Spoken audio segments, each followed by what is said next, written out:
الحمد لله الحمد لله الحمد لله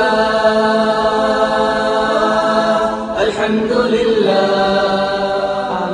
When I was around 24 years old, I was in school and I had met this young man, and I also had met, he was a Muslim actually, but he wasn't a practicing Muslim. So I also had met a girl in my class that was wearing full hijab like myself, and she had a face covering on. So I had asked her, why does she wear that on her face? And it looked so strange to me, right? So I said, well, can you tell me why you wear that? And she had explained to me that in Islam, the beauty of a woman, a Muslim woman, is something that is so honored and respected that we don't share it with everybody, so we conceal it. And it's also, backed up from the Quran that Muslim women have to cover.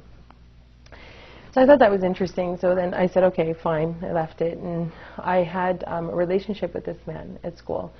He was like a boyfriend. So I had later. I also had another friend. I'm not going to mention his name, but he was an Arab and he was Christian, and he thought, I guess at the time, that I was going to convert to Islam because I had this boyfriend, and even though I had no interest really about Islam, right? So he actually prompted me to learn about Islam, because he used to bring, he used to work at this gas station close to my neighborhood, and he used to bring me information protesting, going completely against Islam, saying that Muslim women are, I guess I should be honest and say exactly what he said, that are whores, and that they're allowed to have more than one man, right? And this is actually coming from the Quran, he said.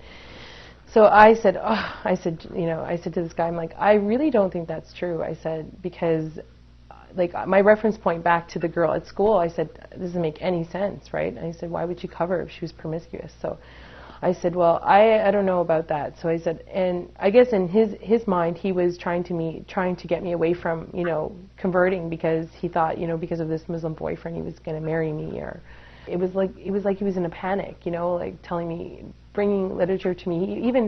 He would bring literature to my mother at the store and pass it up to my mother. So I said, I don't even want to read this. I said, I'm not interested in anything about this. So anyway, I just said I got fed up, and that made me interested. So I decided to go to the mosque and find out about what Islam was. And to be honest, I didn't really find out too much from there. And I thought, from what I did learn, that he was wrong. There was nothing in the Quran that stated that Muslim women are allowed to be promiscuous in any way.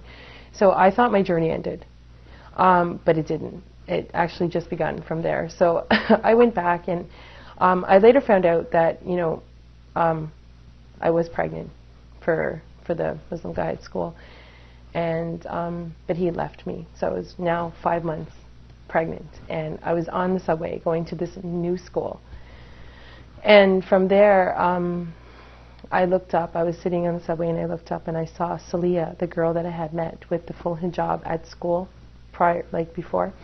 And I'm like, oh, I said, hi, how are you? And she's like, fine. And I said, where are you going? And she's like, well, I'm going to this new school. And